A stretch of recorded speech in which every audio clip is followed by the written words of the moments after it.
ಯೇಸು ಕ್ರಿಸ್ತನು ಭೂಮಿಯಲ್ಲಿರುವಾಗ ರೊಟ್ಟಿಯ ಮುರಿಯುವಂಥದ್ದು ಕಾರ್ಯಕ್ರಮ ಮಾಡೋಕ್ಕಿಂತ ಮೊದಲು ಶಿಷ್ಯರಿಗೆ ಹೇಳ್ತಾರೆ ಮಾತು, ನಿಜವಾದ ಆಹಾರ ಏನಂದ್ರೆ ನನ್ನ ದೇಹ, ನಿಜವಾದ ಪಾನ ಏನಂದ್ರೆ ನನ್ನ ರಕ್ತ ಅಂತ ಹೇಳಿ ಮಾತು ಆಚಾರ ಆಯ್ತವರೆಲ್ಲರಿಗೆ, ಶಿಷ್ಯರೆಲ್ಲರಿಗೆ ಮಾತು.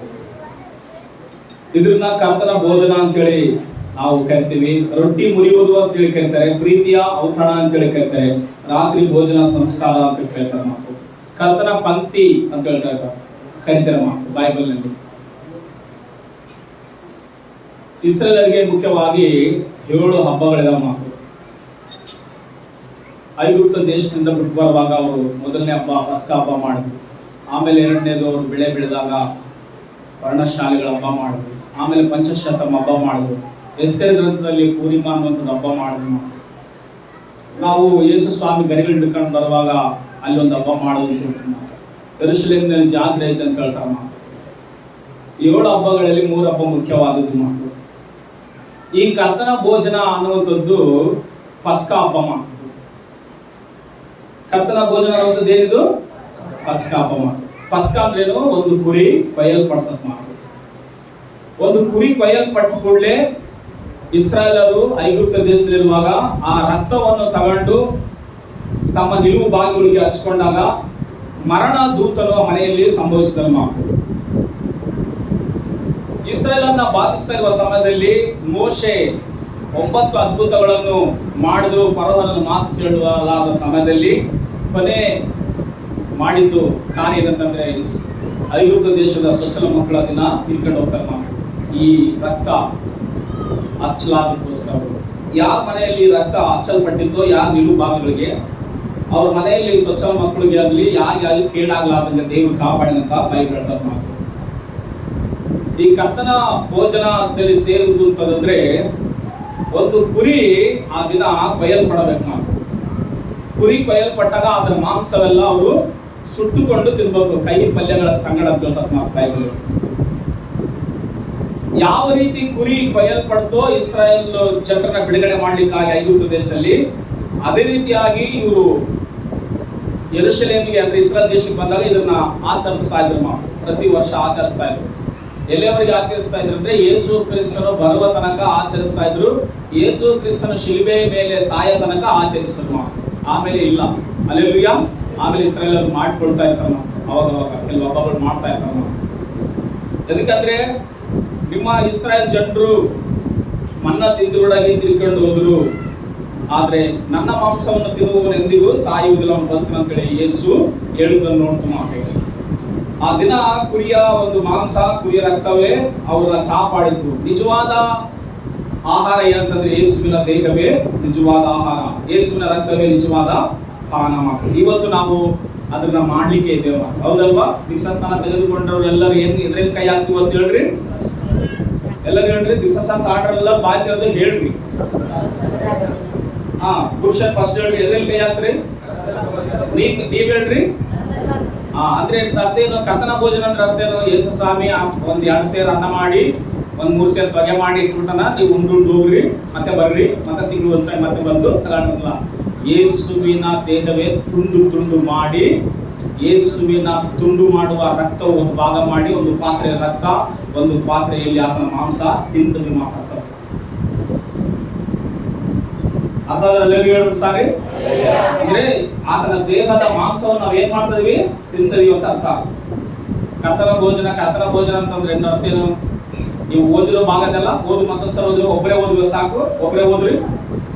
6:48 ಲಿಂಚ ಓದ್ರಿ, ಎಲ್ಲ ಕೇಳಿಸ್ಕೊಡಿ. ಇವಾಗ ಜೀವ ಕೊಡುವ ರೊಟ್ಟಿ ನಾನೇ, ನಿಮ್ಮ ಹಿರಿಯರು ಅಡವಿಯಲ್ಲಿ ಮನ್ನ ತಿಂದರು ಸತ್ತು ಹೋದರು. ಪರಲೋಕದಿಂದ ಇಳಿದು ಬರುವ ರೊಟ್ಟಿ ಎಂತದೆಂದರೆ ಅದನ್ನು ತಿಂದವನು ಸಾಯುವುದಿಲ್ಲ. ಪರಲೋಕದಿಂದ ಇಳಿದು ಬರುವ ಜೀವಗಳ ರೊಟ್ಟಿಯು ನಾನೇ. ಈ ರೊಟ್ಟಿಯನ್ನು ಯಾವನಾದರೂ ತಿಂದರೆ ಅವನು ಸದಾಕಾಲ ಬದುಕುವನು. ಮತ್ತು ನಾನು ಕೊಡುವ ರೊಟ್ಟಿ ನನ್ನ ಮಾಂಸವೇ. ಸಾಕು, ಸ್ವಲ್ಪ ನಾನು ಕೊಡುವ ರೊಟ್ಟಿ ಅಂತ ಹೇಳಿ ಮಾತು. ರೊಟ್ಟಿ ಅಂತ ಹೇಳಿ ಏನ್ ಕೊಡ್ತಂತ ಹೇಳೋಣ ಯೇಸು? ನಾನು ಕೊಡುವ ರೊಟ್ಟಿ ನನ್ನ ಮಾಂಸವೇ. ಅಂದ್ರೆ ಯೇಸುವಿನ ದೇಹವನ್ನು, ಅಂದ್ರೆ ಸಾಮಾನ್ಯವಾಗಿ ಹೇಳ್ಬೇಕಂದ್ರೆ ಸೃಷ್ಟಿಕರ್ತನನ್ನು ನಾವು ತಿಂತದೀವಿ ಅಂತ ಅರ್ಥ ಮಾಡ್ತೀವಿ. ಯಾಕಂದ್ರೆ ನಾವು ಆತನಲ್ಲಿ ಜೀವಿಸ್ತಾ ಇದೀವಿ ಮಾತು. ಅದಕ್ಕೋಸ್ಕರವೇ ಕ್ರೈಸ್ತರಿಗೆ ಏನಂದ್ರೆ ಬಯಲು ಹೇಳಿವ ಮರಣ ಅಂದ್ರೇನೆ ಬಯಲು. ಅದಕ್ಕಂದ್ರೆ ಆಲ್ರೆಡಿ ಸತ್ತೋಗ್ಬಿಟ್ಟಿವಿ ನಾವು. ಯಾವಾಗ ದಿವಸನ ತೆಗೆದುಕೊಂಡಿವೋ ಅವಾಗ ಆಲ್ರೆಡಿ ಸತ್ತೋಗ್ಬಿಟ್ಟಿವಿ. ಇನ್ನು ಬದುಕ್ತದೀವಿ ಅಂದ್ರೆ ನಾವಲ್ಲ, ನಮ್ಮ ಒಳಗೆ ಕ್ರೈಸ್ತರು ಜೀವಿಸೋದನ್ನ ಅದಕ್ಕೋಸ್ಕರ ನಾವು ಜೀವಿಸೋದು ಅಂತಂದ್ರೆ, ನಾವು ಬದುಕಿದ್ದೇವೆ ಅಂತಂದ್ರೆ ನಾವಲ್ಲ ಬದುಕಿರೋದು. ಪೌಲನ ಒಂದು ಮಾತಾಡ್ತಾರಲ್ಲ, ಸತ್ರು ದೇವರಿಗೆ ಸ್ತೋತ್ರ, ಬದುಕಿದ್ರು ದೇವರಿಗೆ ಸ್ತೋತ್ರ. ಜೀವಿಸುವುದು ನಾನಲ್ಲ, ನನ್ನ ಒಳಗೆ ಕ್ರಿಸ್ತನು ಜೀವಿಸೋನಂತ. ಯಾರೆಲ್ಲ ಕರ್ತನ ಭೋಜನದಲ್ಲಿ ಕೈ ಹಾಕ್ತಿದ್ರು ಅವರೆಲ್ಲರೂ ಒಂದು ತಿಳ್ಕೊಳ್ಳೋದು ಸತ್ಯ, ನಾನು ಆಲ್ರೆಡಿ ಸತ್ತಿದ್ದೇನೆ, ನಾನು ಬದುಕುವುದು ಕ್ರಿಸ್ತನಲ್ಲಿ. ಅದಕ್ಕಂದ್ರೆ ಆತನ ಮಾಂಸವೇ ನಿಜವಾದ ಆಹಾರ, ಆತನ ರಕ್ತ ನಿಜವಾದ ಮುಂದುಕೋದಪ್ಪ. ಅದನ್ನು ಲೋಕದ ಜೀವಕ್ಕೋಸ್ಕರ ಕೊಡುವೆನು ಎಂದು ಹೇಳಿದರು. ಆಗ ಯೆಹೂದ್ಯರು, ಇವನು ತನ್ನ ಮಾಂಸವನ್ನು ನಮಗೆ ಹೇಗೆ ತಿನ್ನುವುದಕ್ಕೆ ಕೊಟ್ಟನು? ಯೆಹೂದ್ಯರಿಗೆ ಏನಂತ ಅನುಮಾನ ಬಂದದ್ದು, ಹೇಗೆ ತಿನ್ನುವುದಕ್ಕೆ ಕೊಟ್ಟನು ಅಂತ ಹೇಳಿ ಎಂದು ತಮ್ಮ ತಮ್ಮೊಳಗೆ ವಾಗ್ವಾದ ಮಾಡುತ್ತಿರಲು ಯೇಸು ಅವರಿಗೆ ನಿಮಗೆ ನಿಜ ನಿಜವಾಗಿ ಹೇಳುತ್ತೇನೆ, ನೀವು ಮನುಷ್ಯ ಕುಮಾರನ ಮಾಂಸವನ್ನು ಇಲ್ಲಿ ಎಲ್ಲ ಕೇಳಿಸ್ಕೊಳ್ರಿ. ಇದನ್ನ ಇನ್ನೊಂದ್ಸರಿ ಓದ್ತಾನ, ಇದನ್ನ ಕೇಳಿಸ್ಕೊಡ್ರಿ. ನೀವು ಓದಪ್ಪ. ಮನುಷ್ಯ ಕುಮಾರನ ಮಾಂಸವನ್ನು ತಿನ್ನದೆ, ಅಂದ್ರೆ ಯಾರ ಮಾಂಸ ತಿಂತದೀವಿ? ಕೆಲವರಿಗೆ ಮಟನ್ ಅಂದ್ರೆ ಇಷ್ಟ ಇರಕ್ಕಲ್ಲ, ಕೆಲವರಿಗೆ ಚಿಕನ್ ಅಂದ್ರೆ ಇಷ್ಟ ಇರಕ್ಕಲ್ಲ, ಕೆಲವರಿಗೆ ಕುರಿ ಅಂದ್ರೆ ಇಷ್ಟ ಇರಕ್ಕಲ್ಲ, ಕೆಲವರಿಗೆ ಕೆಲವು ಆಹಾರ ಇಷ್ಟ ಇರಬಹುದು. ಆದ್ರೆ ನೀನು ಯೇಸು ಸ್ವಾಮಿನ ನಂಬಿ ಮಾರ್ಮನ್ಸ್ ಹೊಂದಿ ದೀಕ್ಷಾಸ್ನಾನ ತೆಗೆದುಕೊಂಡಿ ಅಂದ್ರೆ ನೀನು ಇಷ್ಟ ಇರ್ಲಿ ಇಷ್ಟ ಇದ್ದು ಹೋಗ್ಲಿ, ನೀನು ಮನುಷ್ಯ ಕುಮಾರನ ಮಾಂಸವನ್ನು ಏನ್ ಮಾಡ್ತದೀ? ತಿಂತದಿ ಅಂತ ಅರ್ಥ ಮಾತು. ಆತನ ಮಾಂಸವೇ ನಿಜವಾದ ಆಹಾರ, ಆತನ ರಕ್ತವೇ ನಿಜವಾದ ಪಾನ ಮಾತು. ಆತನ ಮಾಂಸವೇ ನಿಜವಾದ ಆಹಾರ, ಆತನ ರಕ್ತವೇ ನಿಜವಾದ. ಅರ್ಥ ಆಯ್ತಾ? ಅಂದ್ರೆ ಈ ಲೋಕದ ಇರುವ ಜನರಿಗಿಂತ ನಾವು ಅದಕ್ಕೋಸ್ಕರವೇ ಶ್ರೇಷ್ಠ. ಅದಕ್ಕೆ ಕೇಳ್ರಿ, ನಾವು ಜೀವ ಸ್ವರೂಪನಾದ ದೇವರನ್ನೇ ನಾವು ಏನ್ ಮಾಡ್ತಿದೀವಿ? ಭುಜಿಸ್ತದೀವಿ ಮಾತು. ಅದು ಕರ್ತನ ಭೋಜನ ಅಂತ ಅರ್ಥ ಮಾತು. ಏನ್ ಭೋಜನ ಹೇಳಿರಲ್ಲ ಇವಾಗ? ಕರ್ತನ ಭೋಜನ. ಕರ್ತನ ಭೋಜನ ಅಂದ್ಕೊಳ್ಳೆ ಎಲ್ಲೋ ತಂದ್ಕೊಂಡಿರುವ ರೊಟ್ಟಿ, ತಂದ್ಕೊಂಡಿರುವ ದ್ರಾಕ್ಷರಸ ಕುಡ್ತಿದೀವಿ, ಕುಡಿದು ಬಿಟ್ಟು ನಾವು ಮತ್ತೆ ಹೋಗ್ತಿದೀವಿ, ಲೋಕದಲ್ಲಿ ಬದುಕ್ತಿದೀವಿ, ಮತ್ತೆ ನಾವು ಇಚ್ಛೆ ನೀಡುವ ಬದುಕ್ತೀವಿ, ಮತ್ತೆ ಮೊದಲೇ ತಿಂಗಳನ್ನ ಮೊದಲೇ ಭಾನುವಾರ ಬರ್ತೀವಿ, ಅವಾಗ ತಿಂದು ಹೋಗ್ತೀವಿ ಅಂತಂದ್ರೆ ಅದು ಅರ್ಥ ಇಲ್ಲದ ಭೋಜನ ಅಂತ ನಿಮ್ಗೆ ಅಷ್ಟೇ. ಎಷ್ಟು ಸಾರಿ ಬಂದ್ರೆ ಅದೇ ತಿಂತಾರೆ ಹೋಗ್ತೀರಿ ಅಷ್ಟೇ, ಅವ್ರಿಗೆ ಏನು ಉಪಯೋಗ ಇಲ್ಲ.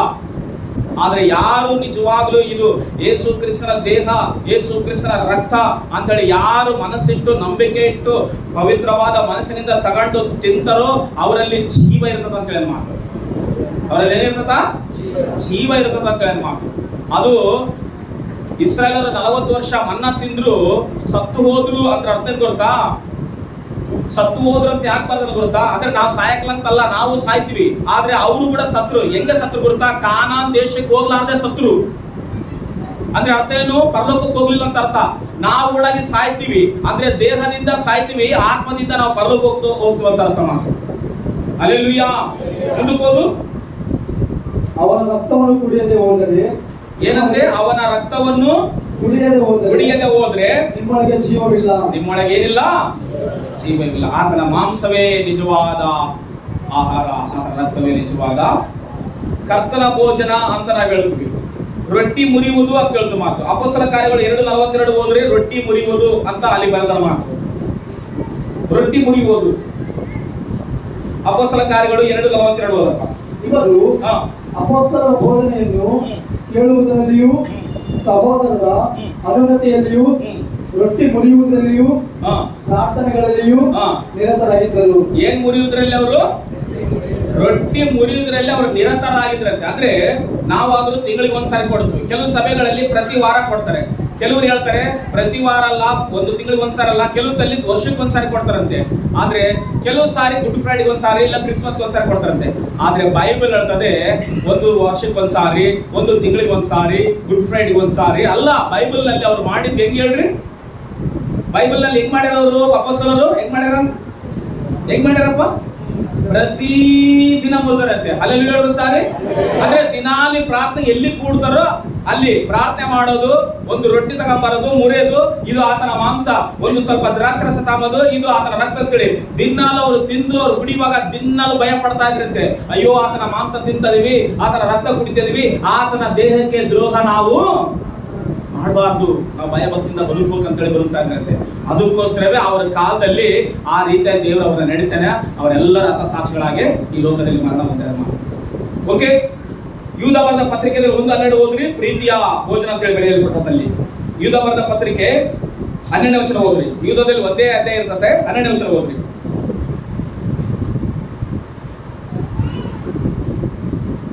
ಇವರು ಸಮುದ್ರದಲ್ಲಿರುವ ಯುಕ್ತವಾದ ಬಂಡೆಗಳಂತಿದ್ದು ನಿಮ್ಮ ಎಲ್ಲರೂ ಕೇಳಿಸ್ಕೊಳ್ರಿ. ಇವ್ರು ಎಲ್ಲಿದಾರಂತೆ? ಫಸ್ಟ್ ಓದು. ಸಮುದ್ರದೊಳಗಿರುವ ಯುಕ್ತವಾದ ಬಂಡೆಗಳಂತಿದ್ದು ನಿಮ್ಮ ಪ್ರೇಮ ಭೋಜನಗಳಲ್ಲಿ ಸೇರಿ ತಿಂದು ಕುಡಿಯುತ್ತಾರೆ. ಇವ್ರು ಎಲ್ಲಿದಾರಂತ? ಕೆಲವರು ಸಮುದ್ರದ ಗುಪ್ತ ಬಂಡೆಗಳ, ಅಂದ್ರೆ ಸಮುದ್ರದಲ್ಲಿ ದೊಡ್ಡ ದೊಡ್ಡ ಬಂಡೆಗಳು ಒಳಗಡೆ ಇರ್ತಾವ, ಆದ್ರೆ ಕಾಣ್ಲಾರ್ದಂಗ ಮೇಲೆ ಏನಿರ್ತಾವ? ನೀರಿರ್ತಾವ. ಮಾತು ಅಂದ್ರೆ ಪ್ರಜೆಗಳು ಎಲ್ಲರೂ, ಸಮೀಪರವರೆಲ್ಲರೂ ಪರಿಶುದ್ಧವಾಗಿ ಕರ್ತನ ಭೋಜನ ತಗೊಂಬಂಗಿಲ್ಲ. ನಿಮ್ಮ ಪ್ರೇಮ ಭೋಜನದಲ್ಲಿ ಅವ್ರು ಸೇರಿ ಕುಡಿತಾರೆ. ಆದ್ರೆ ಅವ್ರು ಹೆಂಗಿರ್ತಾರೆ ಗೊತ್ತಾ? ಕೆಲವರು ಸಮುದ್ರದೊಳಗೆ ಕಾಣಲಾರದೆ ಬಂಡೆಗಳ ತರ ಇರ್ತಾರೆ, ಆದ್ರೆ ನಿಮ್ಮ ಸಂಗಡ ಸೇರಿ ಪ್ರೇಮ ಭೋಜನ ಮಾಡ್ತಾರೆ. ನೀವು ಎಚ್ಚರವಾಗಿರ್ರಿ. ದುಷ್ಟರ ಕುರಿತಾಗಿ ಬರೆದಿರೋದು ಯೂದ ಪತ್ರಿಕೆ, ನಂಬಿಗಸ್ತರಾಗಿ ಕುರಿತಾಗಿ ಬರೆದಿರೋದು ಇಬ್ರಿಯ ಪತ್ರಿಕೆ. ಮಾತು ದುಷ್ಟರನ್ನ ಯಾರನ್ನೆಲ್ಲ ಗುರುತಿಸಿದ್ದಾನೋ ಯೂದ ಯಾರು ಗೊತ್ತಾ? ಯೇಸು ಕ್ರಿಸ್ತನ ತಮ್ಮ. ಯೂದ ಯಾರು ಹೇಳ್ರಿ? ಯೇಸು ಕ್ರಿಸ್ತನ ತಮ್ಮ. ಏನ್ ಮಾಡ್ಯಾರಂದ್ರೆ, ಯಾರೆಲ್ಲ ದೇವರಿಗೆ ವಿರುದ್ಧವಾಗಿ ತಿರುಗಿ ಬಿದ್ರು, ಯಾರೆಲ್ಲ ದೇವರ ಮಾತುಗಳಿಗೆ ವಿರುದ್ಧವಾಗಿ ತಿರುಗಿ ಬಿದ್ರು, ಅವರೆಲ್ಲರ ಕುರಿತಾಗಿ ಯೂದ ಪತ್ರಿಕೆಯಲ್ಲಿ ಬರ್ತಾರೆ. ಮಾತು ಬಿಳಾಮನ ಕುರಿತಾಗಿ, ಕಾಯನ ಕುರಿತಾಗಿ, ಕೆಲವರು ಕುರಿತಾಗಿ, ಕೊರಹನನ ಕುರಿತಾಗಿ, ಅವರೆಲ್ಲರ ಕುರಿತಾಗಿ ಬರ್ತಾರೆ ಯೂದ ಪತ್ರಿಕೆಯಲ್ಲಿ. ಯೂದ ಪತ್ರಿಕೆಯಲ್ಲಿ ಯಾರನ್ನ ಹೆಸರಾದ್ರೂ ಮೆನ್ಷನ್ ಮಾಡ್ಯಾರ ಅಂತಂದ್ರೆ ಅದು ಯೇಸು ಕ್ರಿಸ್ತನ ತಮ್ಮ. ಯಾಕೆ ಬರ್ದ್ರಂದ್ರೆ, ಇವರೆಲ್ಲರೂ ಹೆಂಗ ಸೇರ್ತಾರಂದ್ರೆ, ಈ ಕರ್ತನ ಭೋಜನ ಅಂದ್ಕೊಳ್ಳಿ, ಇವರು ಸಮುದ್ರದ ಆಳದಲ್ಲಿ ಇರ್ತಾರೆ, ಕಾಣಲಾರ್ದ. ಅವ್ರ ಮೇಲೆ ಏನಿರ್ತದ ಗೊತ್ತಾ? ನೀರಿರ್ತದ. ಮಾತು ನೀರಿರೋದಕ್ಕೋಸ್ಕರ ಏನಾಗ್ತಲ್ಲ, ಬಂಡೆಗಳು ಕಾಣಂಗಿಲ್ಲ. ಮಾತು ಅದಕ್ಕೋಸ್ಕರವೇ ಇವ್ರು ಯಾವಾಗ ಬರ್ತಾರೆ ಹೊರಗಡೆ? ಕರ್ತನ ಭೋಜನ ಇದ್ದಾಗ, ಇಂಪಾರ್ಟೆಂಟ್ ಇದ್ದಾಗ ಬಂದು ಸೇರಿ ಕುಡಿದು ಮತ್ತೆ ಹೋಗ್ತಾರೆ. ನೀವೇನಾಗಿರಿ, ಜಾಗೃತಿ ಆಗಿರುತ್ತೆ. ಇದು ಪ್ರೇಮ ಭೋಜನ ಅಂತ ಹೇಳ್ತಾರೆ. ಮಾತು ಪ್ರೀತಿಯ ಭೋಜನ, ಪ್ರೀತಿಯ ಔತಣ ಅಂತ ಹೇಳ್ತಾರೆ. ಮಾತು ರಾತ್ರಿ ಭೋಜನ ಸಂಸ್ಕಾರ ಅಂದ್ರೆ 1 ಕೊರಿಂಥ 11:23 ಓದ್ರಿ. 1 ಕೊರಿಂಥ 11:23. ನಾನು ನಿಮಗೆ ತಿಳಿಸಿಕೊಟ್ಟ ಉಪದೇಶವನ್ನು ಕರ್ತನಿಂದ ಹೊಂದಿದೆನು. ನಾನು ಯಾರಿಂದ ಹೊಂದಿಕೊಂಡಿನಿ ಅಂತ ಹೇಳ್ತಾರೆ ಪೌಲ್ ಇವಾಗ? ಕರ್ತನಿಂದ ಹೊಂದಿಕೊಂಡಿನಿ. ಅದೇನೆಂದ್ರೆ ಕರ್ತನಾದ ಯೇಸು ತಾನು ಹಿಡಿದು ಕೊಡಲ್ಪಟ್ಟ ರಾತ್ರಿಯಲ್ಲಿ ರೊಟ್ಟಿಯನ್ನು ತೆಗೆದುಕೊಂಡು, ಯಾವಾಗ ತಗೊಂಡಂತ ಯೇಸು? ಮುಂಜಾನೆ ಅಲ್ಲ, ಇಲ್ಲಿ ಯಾವಾಗ? ರಾತ್ರಿಯಲ್ಲಿ ರೊಟ್ಟಿಯನ್ನು ತೆಗೆದುಕೊಂಡು ದೇವರಿಗೆ ಸ್ತೋತ್ರ ಮಾಡಿ ಮುರಿದು ಇದು ನಿಮಗೋಸ್ಕರವಾಗಿರುವ ನನ್ನ ದೇಹ, ನನ್ನನ್ನು ನೆನೆಸಿಕೊಳ್ಳೋದಕ್ಕೋಸ್ಕರ, ನನ್ನನ್ನು ಏನ್ ಮಾಡೋದಕ್ಕೋಸ್ಕರ? ನನ್ನನ್ನು ನೆನೆಸಿಕೊಳ್ಳೋದಕ್ಕೋಸ್ಕರ ನೀವೇನ್ ಮಾಡ್ರಿ? ಹೀಗೆ ಮಾಡಿರಿ ಅಂತ ಹೇಳೋದನ್ನು. ಯಾರೆಲ್ಲ ಕರ್ತನ ಭೋಜನದಲ್ಲಿ ಇವತ್ತು ಕೈ ಹಾಕ್ಲಿಕ್ಕೆ ಸಿದ್ಧವಾಗಿದ್ರು ಅವರೆಲ್ಲರೂ ನೆನೆಸಬೇಕಾಗಿರೋದು ಒಂದೇ ಒಂದು ಉದ್ದೇಶ. ಗುಡ್ ಫ್ರೈಡೆ ದಿವಸ ನಾವು 7 ಮಾತುಗಳು ಕೇಳಿಸ್ಕೊಳ್ತೀವಿ, 7 ಮಾತುಗಳ ಕುರಿತಾಗಿ ವಿವರಿಸ್ತೀವಿ ಮಾತು.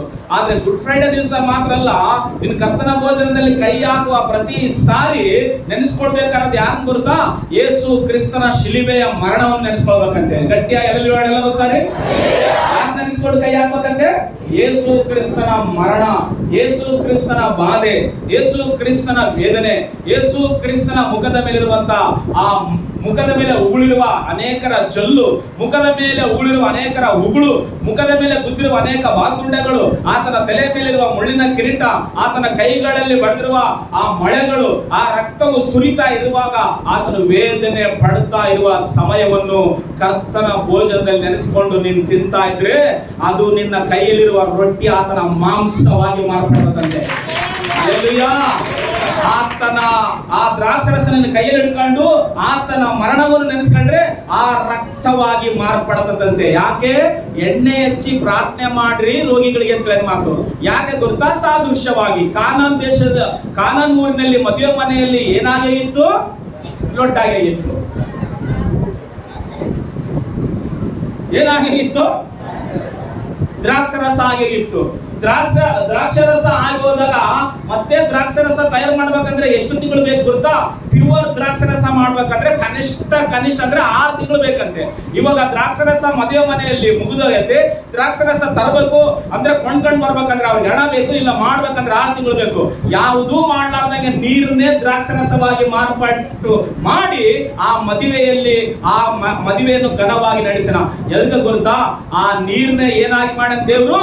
ದ್ರಾಕ್ಷರಸವಾಗಿ ಮಾರ್ಪಡಿಸಿದ ದೇವರು ನಿನ್ನ ಕೈಯಲ್ಲಿರುವ ಆ ದ್ರಾಕ್ಷರಸವನ್ನು ರಕ್ತವಾಗಿ ಮಾರ್ಪಡಿಸಲಾರ ಅಂತ ಮಾಡಿದ್ರೆ ಅವತ್ತಿನಲ್ಲಿ ಅಲ್ಲಿ ಸಾರಿ ಅಂತ ಹೇಳಿದ್ದು. ನೀರನ್ನೇ ಏನ್ ಮಾಡಿದ ಯೇಸು ಸ್ವಾಮಿ? ದ್ರಾಕ್ಷರಸವಾಗಿ ಮಾಡಿನ.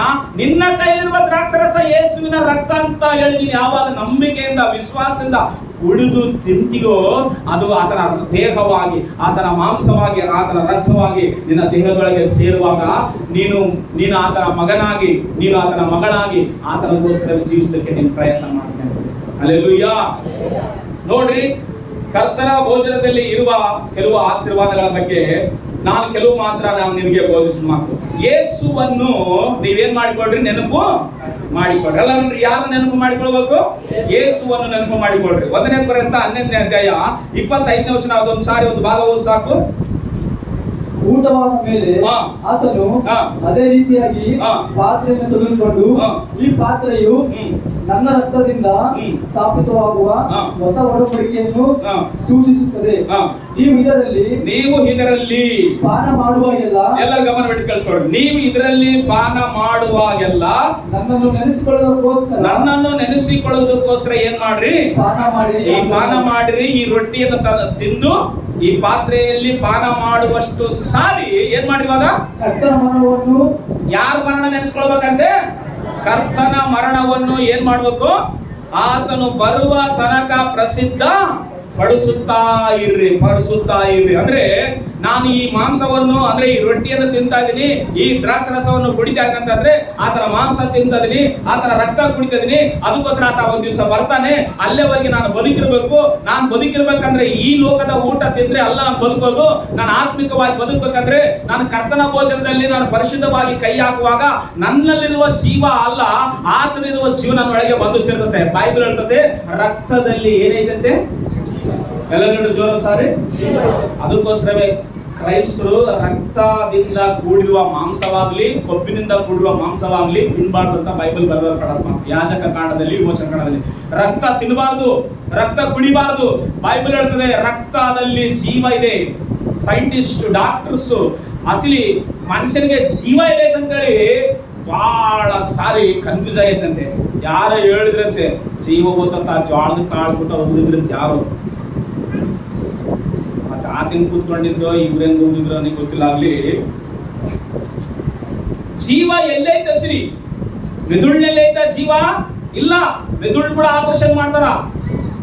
ಒಂದ್ಸಾರಿ ಸಭೆಗೆ ಒಬ್ಬರನ್ನ ಕರ್ಕೊಂಬಂದಿದ್ರು. 12 ವರ್ಷ ಹುಡುಗ ಆಟ ಹೊಡಿತಿದ್ದವರಪ್ಪ. ಕರ್ಕೊಂಬಂದು ಸ್ವಲ್ಪ ಪ್ರಾರ್ಥನೆ ಮಾಡೋಣ ಈ ಹುಡುಗಂದ. ಏನಾಯ್ತಂದ್ರೆ ಬ್ರೈನ್ ನ ಓಪನ್ ಮಾಡಿಬಿಟ್ಟು ಚಿಪ್ಪನ್ನ ತೆಗೆದುಬಿಟ್ಟು ಒಳಗಡಿರುವ ಮೆದುಳನ್ನ ಆಪರೇಷನ್ ಮಾಡ್ಬೇಕಂತ. ಏನೋ ಒಂದು ಹೆಪ್ಪುಗಟ್ಟಿತ್ತಂತೆ ಬ್ಲಡ್. ಅಂದ್ರೆ ಓಪನ್ ಮಾಡುವಾಗ ಈ ಪುರ್ರೆ, ಈ ಚಿಪ್ಪು ಓಪನ್ ಮಾಡುವಾಗ ಒಳಗಡೆ ಏನಿರ್ತದ? ಮೆದುಳು ಇರ್ತದ ಮಾತು. ಹಿಂಗಿರ್ತದ ಮಾತು, ಹೌದಲ್ಲ? ಹಿಂಗಿರ್ತದ, ಮುದುರಿಗಿರ್ತದ ಮಾತು. ಓಪನ್ ಮಾಡುವಾಗ ಈ ಚಿಪ್ಪನ್ನ ತೆಗೆದುಬಿಟ್ಟು ಆ ಮೆದುಳಲ್ಲಿ ಒಂದು ನರದಲ್ಲಿ ಬ್ಲಡ್ ಬ್ಲಾಕ್ ಆಯ್ತಂತೆ. ಅಂದ್ರೆ ಆ ಮೆದುಳಲ್ಲಿ ರಕ್ತ ಹಾಡ್ಲಾರ್ದೆ ಎಪ್ಪುಗಟ್ಟೈತಂತೆ. ಈಗ ಇರ್ತಪ್ಪ ಮೆದುಳು. ಅಂದ್ರೆ ಅರ್ಥ ಗೊತ್ತಾ? ಕೈ ಮೊಡಿಸ್ಕೊಂಡ್ರೆ ಹೆಂಗಿರ್ತದೋ ಹಂಗಿರ್ತದ ಮಾತು. ಆ ಮೆದುಳು ಕೂಡ ಯೇಸುವಿಗೆ ಪ್ರಾರ್ಥನೆ ಮಾಡ್ತಾನೆ ಅಂತ ಹೇಳ್ತಮ್ಮ. ಹಲ್ಲೆಲೂಯಾ. ಮೆದುಳಲ್ಲೈತಾ ಜೀವ? ಇಲ್ಲ. ಬಹಳ ಜನರು ಇವತ್ತು ಆರ್ಟಿಫಿಷಿಯಲ್ ಅಂತ ಏನಂತಾರ? ಆರ್ಟಿಫಿಷಿಯಲ್ ಏನಂತ ಅಂದ್ರೆ ಅದ್ರ ತರನೇ ಸೇಮ್ ಸೃಷ್ಟಿ ಮಾಡೋದನ್ನ ಏನಂತ ಜೋರ ಹೇಳ್ರಿ? ಆರ್ಟಿಫಿಷಿಯಲ್ ಅಂದ್ರೆ ಸೇಮ್. ಹಾರ್ಟ್ ಪಂಪು ಬ್ಲಡ್ ನ ಪಂಪ್ ಮಾಡ್ಲಾರ್ದು ಹೋದ್ರೆ ಈ ಹಾರ್ಟ್ಗೆ ಕೆಲವು ಮಿಷಿನ್ಗಳು ಹಾಕಿ ಚೀಲದಾಗ ಇಟ್ಟು ಚೀಲ ಕೊಡ್ತಾರ ಮಾತು. ಹಾರ್ಟ್ ಎಲ್ಲೈತಿ ಇವಾಗ?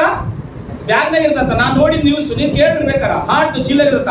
ಕಾಲೇಜ್ಗೆ ಹೋದ್ರು ಚೀಲ ಹೊತ್ಕೊಂಡು ಹೋಗ್ಬೇಕು, ಮನೆಗೆ ಹೋದ್ರು ಚೀಲ ಹೊತ್ಕೊಂಡು ಹೋಗ್ಬೇಕು, ಮಲಗಿದ್ರೆ ಚೀಲ ಹೊತ್ಕೊಂಡು ಹೋಗ್ಬೇಕು. ಹಾರ್ಟ್ ಎದ್ರಲ್ಲಿ ಐತಿ? ಬ್ಯಾಗ್ನಲ್ಲಿ ಐತಿ. ಹಾರ್ಟ್ ನಲ್ಲಿ ಜೀವ ಐತಾ? ಇಲ್ಲ. ಏನ್ ಮಾಡ್ತಾರ? ಹಾರ್ಟ್ ಆಪರೇಷನ್ ಮಾಡ್ತಾರ, ಬೇರೆ ಹಾರ್ಟ್ ಹಾಕ್ತಾರ. ಯಾರಿಗೆ? ಒಬ್ಬರಿಗೆ ಹಂದಿ ಹಾರ್ಟ್ ಹಾಕಿರಂತೆ. ಕೆಲಸ ನಾನು ನ್ಯೂಸ್ ಕೇಳಿದ, ಏನ್ ಹಾಕ್ಯಾರ? ಹಂದಿದು ಹಾರ್ಟ್ ಹಾಕ್ಯಾರ. ಸಕ್ಸಸ್ ಆಯ್ತಿ. ಎಲ್ಲೈತಿ ಜೀವ? ಮನುಷ್ಯನು ಗುಪ್ತಾಂಗ ಅಂದ್ರೆ ಮರ್ಮಾಂಗದಲ್ಲಿ ಐತಾ ಜೀವ? ಇಲ್ಲ. ಇವ್ರನ್ನ ನಪುಂಸಕರು ಗೊತ್ತಾ ನಿಮಗೆ? ಇಜ್ಕಿ ಕಂಚುಕಿಗಳು ಅಂತಾರಲ್ಲ, ಅವ್ರು ಏನ್ ಮಾಡ್ತಾರ? ಪುರುಷರು ಅವ್ರು ಏನ್ ಮಾಡ್ತಾರ? ಸ್ತ್ರೀಯರಾಗಿ ಬದಲಾಗ್ತಾರೆ.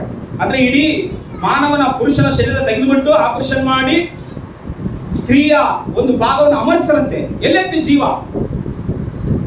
ಹಾರ್ಟ್ ನಲ್ಲಿ ಐತಾ? ಬ್ರೈನ್ ನಲ್ಲಿ ಐತಾ? ಕಿಡ್ನಿಲಿ ಐತಾ? ಲಿವರ್ ನಲ್ಲಿ ಐತಾ? ಶ್ವಾಸಕೋಶದಲ್ಲಿ ಎಲ್ಲೈತಿ ಜೀವ? ಬೈಬಲ್ ಹೇಳ್ತದೆ ಜೀವ ರಕ್ತದಲ್ಲಿ ಐತೆ. ಹಲ್ಲೆಲೂಯಾ. ಅದಕ್ಕೋಸ್ಕರವೇ ರಕ್ತವನ್ನು ಕುಡಿಬಾರ್ದು ಅಂತ ದೇವರು ಇಸ್ರಾಯೇಲರಿಗೆ. ಇಲ್ಲಿ ಒಂದು ವೇಳೆ ಯೇಸು ಸ್ವಾಮಿ ನಂಬಿಕೆಗಿಂತ ಮೊದಲೇ ನಾನು ಕೂಡ ರಕ್ತ ತಿಂದಿನಿ. ಏನ್ ಮಾಡ್ತಾರೆ? ಅದನ್ನ ರಕ್ತ ಆ ದನ ಕೊಯ್ಯುವಾಗ, ಕುರಿ ಕೊಯ್ಯುವಾಗ, ಕುದಿಗೆ ಕೊಯ್ಯುವಾಗ ಇಡೀ ರಕ್ತ ಎಲ್ಲ ಒಂದು ಬಟ್ಟದಲ್ಲಿ ತಗೊಂಡು ಹೋಗಿ ಮನೇಲಿ ಕುಚ್ಕೊಂಡು ತಿಂದಿವಿ. ಆದ್ರೆ ಯೇಸು ಸ್ವಾಮಿ ನಂಬಿದ ಮೇಲೆ ಬೈಬಲ್ ಓದುವಾಗ, ಸೇವಕರು ಹೇಳುವಾಗ ರಕ್ತವನ್ನು ಏನ್ ಮಾಡಬಾರ್ದು? ತಿನ್ಬಾರ್ದು. ಅವಾಗ ಬಿಟ್ಟಿವಿ. ಅದಕ್ಕಿಂತ ಮೊದಲು ಎಲ್ಲರೂ ತಿಂದರೆ. ಒಂದು ವೇಳೆ ಈಗಲೂ ತಿಂತದ್ರಾ? ತಿನ್ಬಾರ್ದು.